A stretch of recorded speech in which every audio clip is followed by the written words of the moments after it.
ശാന്താകാരം ഭുജഗശയനം പത്മനാഭം സുരേശം വിശ്വാധാരം ഗഗനസദൃശം മേഘവർണം ശുഭാംഗം ലക്ഷ്മീകാന്തം കമലനയനം യോഗമിർധ്യാനഗമ്യം വന്ദേ വിഷ്ണും ഭവൈഹരം സർവലോകൈകനാഥം.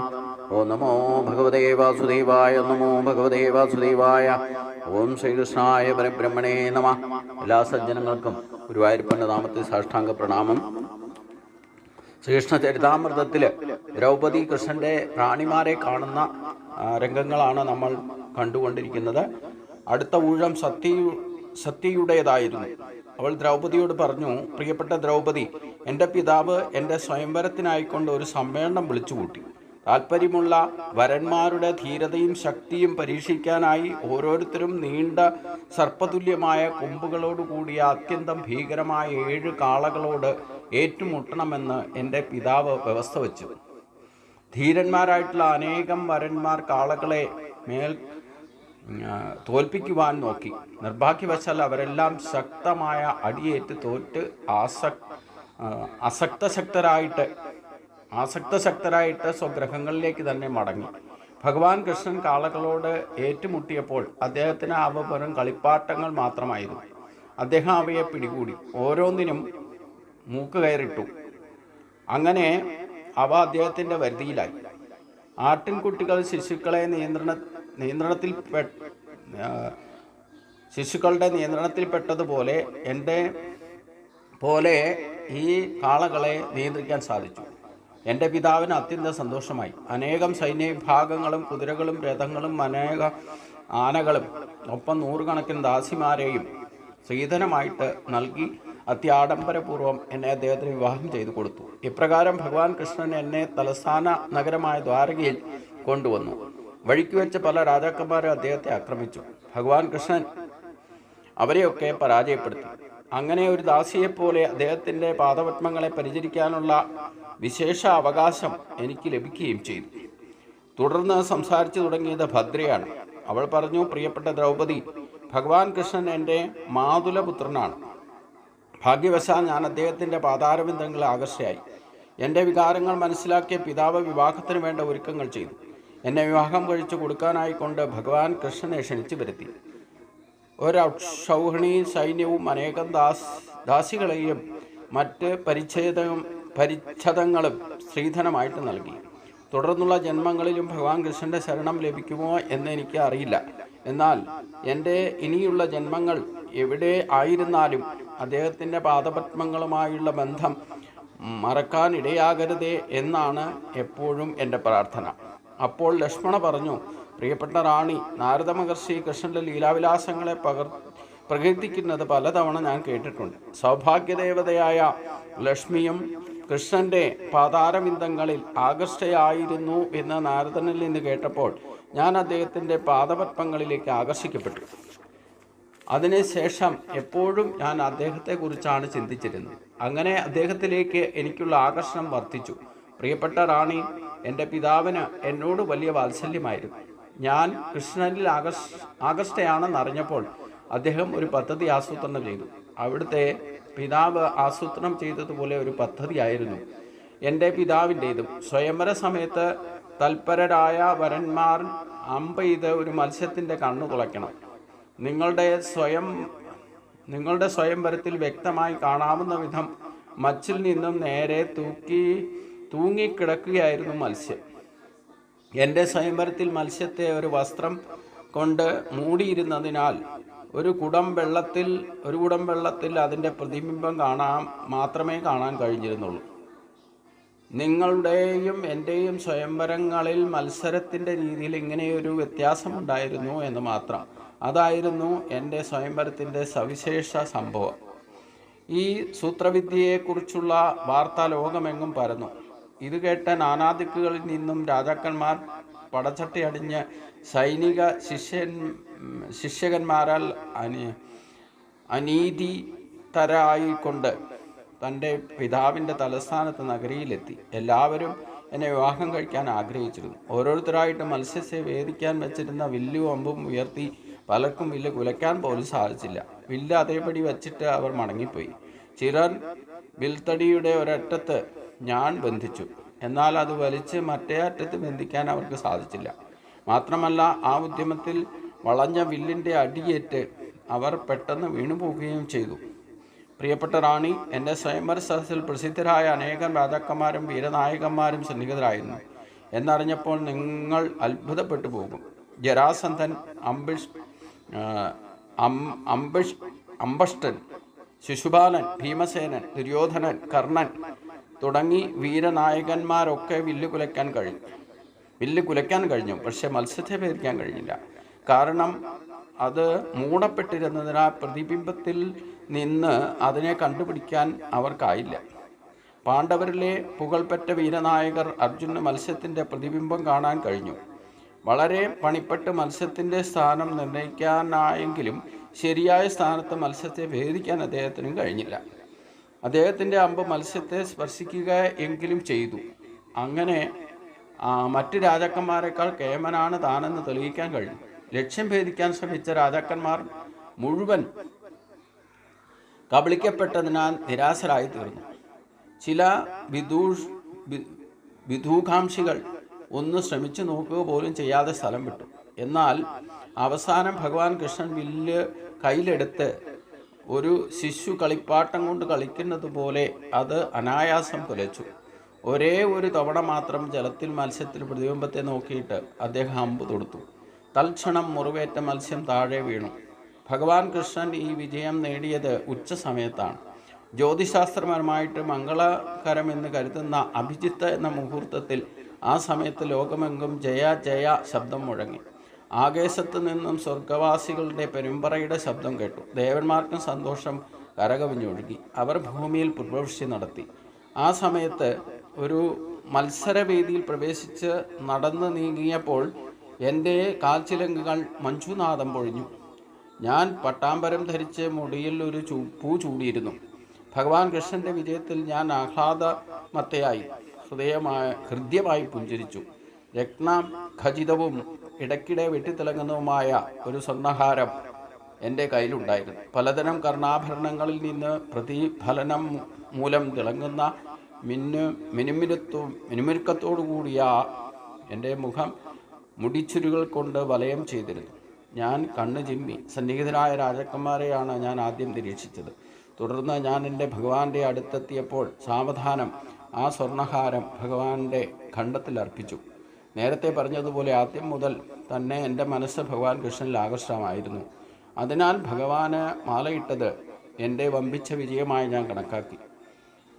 ഞാൻ ഭഗവാനെ മാലയിട്ട മാത്രയിൽ തന്നെ മൃദംഗം, പടകം, ശംഖം, ഭേരി എന്നിവയും മറ്റ് സംവാദ്യോപകരണങ്ങളും ചേർന്ന് ബഹളമയമായ ശബ്ദം മുഴക്കി. സംഗീതം മുഴങ്ങുമ്പോൾ വിദഗ്ധമായ നർത്തകരും നർത്തകികളും ചേർന്ന് നൃത്തം തുടങ്ങി. ഗായകർ മധുരമായി പാടി. പ്രിയപ്പെട്ട ദ്രൗപദി, ഭഗവാൻ കൃഷ്ണനെ ഞാൻ എൻ്റെ ആരാധ്യനായ ഭർത്താവായും അദ്ദേഹം എന്നെ അദ്ദേഹത്തിൻ്റെ ദാസിയായും സ്വീകരിച്ചപ്പോൾ നിരാശരായ രാജാക്കന്മാരിൽ നിന്നും കോലാഹലമായ ഗർജനമുണ്ടായി. കാമാർത്ഥമായ അഭിലാഷങ്ങൾ മൂലം അവരൊക്കെ പ്രക്ഷുബ്ധരായിരുന്നു. എന്നാൽ അവരെ തീരെ വകവയ്ക്കാതെ ചതുർബാഹുവായ നാരായണൻ്റെ രൂപം കൈക്കൊണ്ട് 4 ഗംഭീര കുതിരകളെ പൂട്ടിയ തേരിൽ ഭഗവാൻ എന്നെ ഉപവിഷ്ടയാക്കി. രാജാക്കന്മാരിൽ നിന്നുള്ള എതിർപ്പ് പ്രതീക്ഷിച്ച് അദ്ദേഹം പടച്ചട്ടയടിഞ്ഞു. ശാരംഗം എന്ന വില്ല് കയ്യിലെടുത്തു. എന്നാൽ ഞങ്ങളുടെ പുകൾപ്പെട്ട സാരഥി ദ്വാരുകൻ ഒരു നിമിഷം പോലും വൈകാതെ മനോഹരമായ രഥത്തെ ദ്വാരകാപുരിയിലേക്ക് നയിച്ചു. ഇങ്ങനെ മാൻകൂട്ടത്തിൽ നിന്ന് ഒരു സിംഹം മാനിനെ എന്ന പോലെ രാജാക്കന്മാർ നോക്കി നിൽക്കെ എന്നെ അതിവേഗം അവിടെ നിന്നും കൊണ്ടുപോയി. എന്നിരുന്നാലും ചില രാജാക്കന്മാർ ഞങ്ങളെ തടയാൻ നോക്കി. വേണ്ടത്ര ആയുധ സജ്ജീകരണങ്ങളോടെ അവർ ഞങ്ങളെ എതിർത്തു. നായ്ക്കൾ സിംഹത്തിൻ്റെ മുന്നോട്ടുള്ള ഗതിയെ തടയാൻ ഗമിക്കുന്നത് പോലെ. അപ്പോൾ ഭഗവാൻ കൃഷ്ണൻ തൻ്റെ ശാരംഗം എന്ന വില്ലിൽ നിന്ന് തൊടുത്ത അമ്പുകൾ രാജാക്കന്മാരിൽ ചിലരുടെ ഇടത് കരങ്ങൾ ഛേദിച്ചു. ചിലർക്ക് കാലുകൾ നഷ്ടപ്പെട്ടു. മറ്റു ചിലർക്ക് ശിരസ്സും പ്രാണനും പോയി. ശേഷിച്ചവർ യുദ്ധക്കളം വിട്ട് ഓടിപ്പോവുകയും ചെയ്തു. തുടർന്ന് പരമപുരുഷൻ പ്രപഞ്ചത്തിലെ ഏറ്റവും കീർത്തിപെറ്റ ദ്വാരകാപുരിയിൽ പ്രവേശിച്ചു. അപ്പോൾ അദ്ദേഹം ജ്വലിക്കുന്ന സൂര്യനെ പോലെ കാണപ്പെട്ടു. ആ അവസരത്തിൽ ദ്വാരകാപുരി മുഴുവൻ ആർഭാടപൂർവ്വം അലങ്കരിക്കപ്പെട്ടിരുന്നു. സൂര്യപ്രകാശത്തെ നഗരത്തിൽ കടക്കാൻ പോലും അനുവദിക്കാത്ത വിധം കൊടിതോരണങ്ങൾ കൊണ്ടും കമാനങ്ങൾ കൊണ്ടും നഗരം നിറഞ്ഞിരുന്നു. എൻ്റെ പിതാവിന് എന്നോട് അത്യന്തം വാത്സല്യമുണ്ടായിരുന്നു എന്ന് ഞാൻ നേരത്തെ പറഞ്ഞിരുന്നുവല്ലോ. അതിനാൽ ഭഗവാൻ കൃഷ്ണനെ എനിക്ക് ഭർത്താവായി ലഭിക്കുക വഴി തൻ്റെ അഭിലാഷം നിറവേറ്റപ്പെട്ടത് കണ്ടപ്പോൾ തികഞ്ഞ സന്തോഷത്തോടെ അദ്ദേഹം ബന്ധുക്കൾക്കും സുഹൃത്തുക്കളും വിലപിടിച്ച വസ്ത്രങ്ങൾ, ആഭരണങ്ങൾ, മഞ്ചങ്ങൾ, ഇരിക്കാനുള്ള പരവതാനികൾ തുടങ്ങി പലതരം ഉപഹാരങ്ങൾ വിതരണം ചെയ്തു. ഭഗവാൻ കൃഷ്ണൻ എന്നും സ്വയം പര്യാപ്തനാണ്. എന്നിരുന്നാലും എൻ്റെ പിതാവ് സ്വന്തം നിലയിൽ അളവറ്റ ധനം, ഭടജനങ്ങൾ, ആനകൾ, രഥങ്ങൾ, കുതിരകൾ, അപൂർവം അമൂല്യമായ ആയുധങ്ങൾ എന്നിവയടങ്ങിയ വമ്പിച്ച സ്ത്രീധനം അദ്ദേഹത്തിന് സമർപ്പിച്ചു. അത്യാവശ്യത്തോടെയാണ് അദ്ദേഹം ഇവയെല്ലാം ഭഗവാന് നൽകിയത്.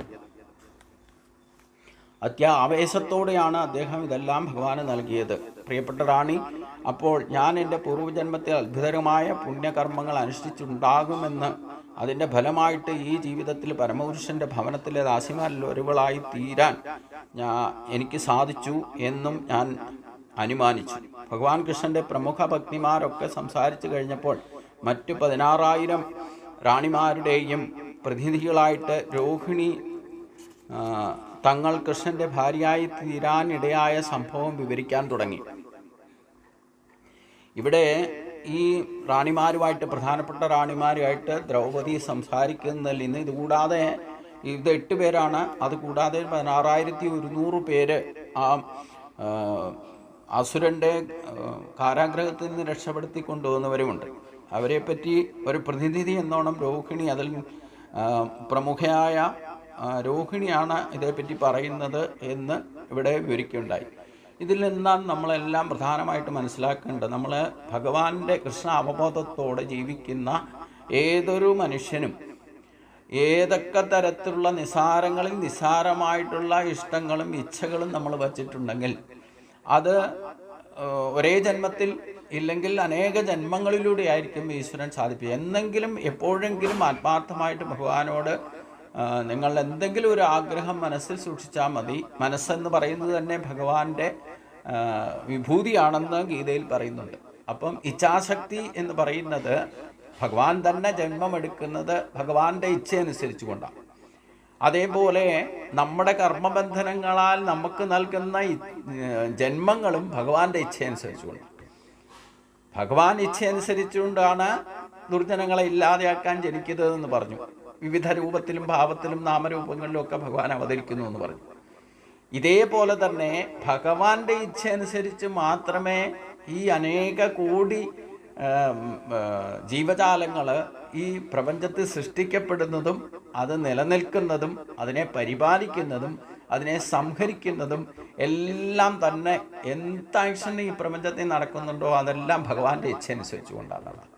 അപ്പോൾ വിവിധ രൂപത്തിലും നാമത്തിലും ഒക്കെ ജന്മമെടുക്കുന്നവരെ ഭക്തിയുടെ ഭാഗമായിട്ട് നമ്മൾ ഏതൊരു ഇച്ഛാശക്തിയെ നമ്മൾ വളർത്തിക്കൊണ്ടുവരുന്നോ ആ ഇച്ഛകളൊക്കെ സാധിപ്പിച്ചു തരുന്നതും ഭഗവാനാണെന്നറിയാം. അപ്പോൾ ഏതൊക്കെയോ ജന്മങ്ങളിൽ ഈ സ്ത്രീകളെല്ലാം ഭഗവാന്റെ ദാസിമാരായിട്ടും ഭഗ്നിമാരായിട്ടും വന്നവരൊക്കെ തന്നെ ഭഗവാനോടൊപ്പം ഒരു ജീവിതം കഴിച്ചു കൂട്ടാൻ ഒരു ജന്മം സഫലമായെങ്കിൽ അവരെല്ലാവരും അനേക ജന്മങ്ങളിൽ ഭഗവാനെ അടുത്ത് പെരുമാറാൻ ഇച്ഛിച്ചിരുന്നവരാണെന്നർത്ഥം.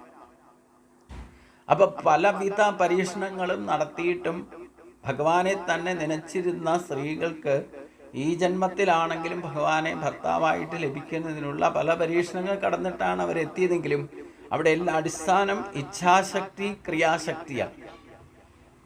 അത് ജ്ഞാനശക്തിയിലേക്ക് എത്തിക്കുമ്പോഴാണ്, അത് അനുഭവമാകുമ്പോഴാണ് അത് ജ്ഞാനമായി മാറുക. ഭഗവാന്റെ മഹത്വം മനസ്സിലാക്കുക, വിശേഷമായ ജ്ഞാനത്തെയാണ് ഇവിടെ അനുഭവത്തിലൂടെ നമുക്ക് ലഭിക്കുക. അതുകൊണ്ടാണ് ഞാൻ ഉറപ്പിച്ച് പറയുന്നത്, ഭഗവാനെ വിശ്വസിക്കാനുള്ളതല്ല, അനുഭവിച്ചറിയാനുള്ളതാണ്. അനുഭവിച്ചറിയാൻ വേണ്ടിയിട്ട് നമുക്ക് ആഗ്രഹം ഏതെങ്കിലും ജന്മത്തിൽ എപ്പോഴെങ്കിലും ഉണ്ടായാൽ അത് പ്രാബല്യത്തിൽ വരുത്തുന്നതും ഭഗവാന്റെ ഇച്ഛ അനുസരിച്ച് കൊണ്ടായിരിക്കും എന്നർത്ഥം. അത് ഏത് ഇച്ഛകളുണ്ടായാലും, ഭഗവാന്റെ ദാസിയാകണമെന്നോ ഭഗവാനോടൊപ്പം കഴിയണമെന്നോ ഭഗവാന്റെ ഒപ്പം ഇരുന്ന് ആഹാരം കഴിക്കണമെന്നോ ഭഗവാന്റെ ഒപ്പം ജീവിക്കണമെന്നോ ഏത് തരത്തിലുള്ള ഇച്ഛ നമ്മളിൽ ഉണ്ടായാലും നിസാരങ്ങളിൽ നിസാരമായ ആഗ്രഹങ്ങൾ പോലും ഭഗവാനോട് സംബന്ധിക്കുന്ന ആഗ്രഹങ്ങൾ നമുക്കുണ്ടായാൽ അത് സാധിപ്പിച്ച് തരും എന്നതിൽ യാതൊരു സംശയവും വേണ്ട. തഥാസ്തു എന്നുള്ളത് അത് ഇതേ ജന്മത്തിൽ തന്നെ ആയിരിക്കണം എന്നില്ല. ആ ആഗ്രഹങ്ങൾ സാധിപ്പിച്ച് തരാൻ വേണ്ടിയിട്ട് പല അനുഭവങ്ങളും നമുക്കുണ്ടാകുകയും ചെയ്യും. പല പരീക്ഷണങ്ങളാണ് അനുഭവം. നമുക്ക് സൂക്ഷ്മ ശരീരത്തിൽ നിന്ന് സ്ഥൂല ശരീരം കിട്ടുന്നത് തന്നെ പരീക്ഷണങ്ങളാണ്. പരീക്ഷണങ്ങൾ എന്ന് പറഞ്ഞാൽ എന്താ? പല അനുഭവങ്ങളിലൂടെ ഈശ്വരനെ സാക്ഷാത്കരിക്കാൻ സാധിക്കുന്നതിന് പല ജന്മങ്ങൾ ചിലപ്പോൾ എടുക്കേണ്ടി വരും. അനുഭവത്തിലൂടെ മാത്രമേ ഈശ്വരനെ യഥാർത്ഥത്തിൽ അറിയാൻ സാധിക്കൂ. നമ്മളിപ്പോൾ എത്രയൊക്കെ കഥകളും ഈ വിശേഷണങ്ങളും ഈ ദ്രൗപദിയും ഈ ഭഗവാന്റെ ഭാര്യമാരുമായിട്ടുള്ള സംഭാഷണങ്ങളിൽ നിന്നും അവർക്കുണ്ടായ അനുഭവങ്ങളാണ് ഇവിടെ പറയുന്നത്. അവരുടെ അനുഭവങ്ങളിലൂടെ അവർ ഈശ്വരനെ സാക്ഷാത്കരിച്ച, കൃഷ്ണനെ സാക്ഷാത്കരിച്ച, സ്വന്തം ജീവിതത്തിൽ അനുഭവിച്ചറിഞ്ഞ കാര്യങ്ങളാണ് പറയുന്നത്. അതേപോലെ തന്നെ നമുക്കും സാധ്യമാണെന്ന് നമ്മൾ മനസ്സിലാക്കും. അപ്പോൾ ആത്മാർത്ഥമായ അനന്യ ചിന്തയന്തോ മാം യേ ജന പരിപാസതേ തേഷാം നിത്യാഭിയുക്താനാം യോഗക്ഷേമം വഹാമ്യഹം. ഇതാണ് യോഗക്ഷേമം എന്ന് പറയുന്നത്. നമുക്ക് സാധിക്കാത്ത കാര്യം അപ്രാപ്യസ്യ പ്രാപ്യതേത് യോഗം. എന്താണോ സാധിക്കില്ല എന്ന് നാം വിചാരിച്ചിരിക്കുന്നത് സാധിക്കുന്നതാണ് യോഗം. പക്ഷേ അവിടെയൊക്കെ ആത്മാർത്ഥമായ ഇച്ഛാശക്തി ഉണ്ടായിരിക്കണം, ശ്രദ്ധയുണ്ടായിരിക്കണം. ആ ഇച്ഛാശക്തിയെ ലക്ഷ്യമാക്കിക്കൊണ്ടുള്ള കർമ്മങ്ങളിൽ നിരതനാകണം. അതാണ് ലക്ഷ്യം. തീരുമാനിച്ചാൽ പിന്നെ കർമ്മം അതിലേക്ക് നയിക്കും. നമ്മുടെ ലക്ഷ്യം എന്താ? ഭഗവത് പ്രാപ്തിയാണ് ഇച്ഛ, നമ്മുടെ സുദൃഢമായ ഇച്ഛ എങ്കിൽ, അതാണ് ലക്ഷ്യമെങ്കിൽ അതിലേക്ക് നമ്മളെ നയിക്കും ഭഗവാൻ. അപ്പോൾ ആത്മാർത്ഥമായ ഇച്ഛാശക്തിയെ ഉണർത്തി അത് ക്രിയാശക്തിയിലേക്ക് എത്തിക്കാൻ നമ്മൾ തീരുമാനിച്ചാൽ അതിന് വേണ്ടുന്നതൊക്കെ ഒരുക്കി തരുന്നതും ഭഗവാൻ തന്നെയായിരിക്കും. അത് എത്ര ജന്മം കൊണ്ടായാലും ഭഗവാൻ സാധിപ്പിച്ചു തരും എന്നാണ് ഇതിൽ നിന്ന് മനസ്സിലാക്കേണ്ടത്. ഇതിൻ്റെ അടുത്ത ഭാഗം നമുക്ക് അടുത്ത ദിവസം ചിന്തിക്കാം. എല്ലാവർക്കും നമസ്കാരം.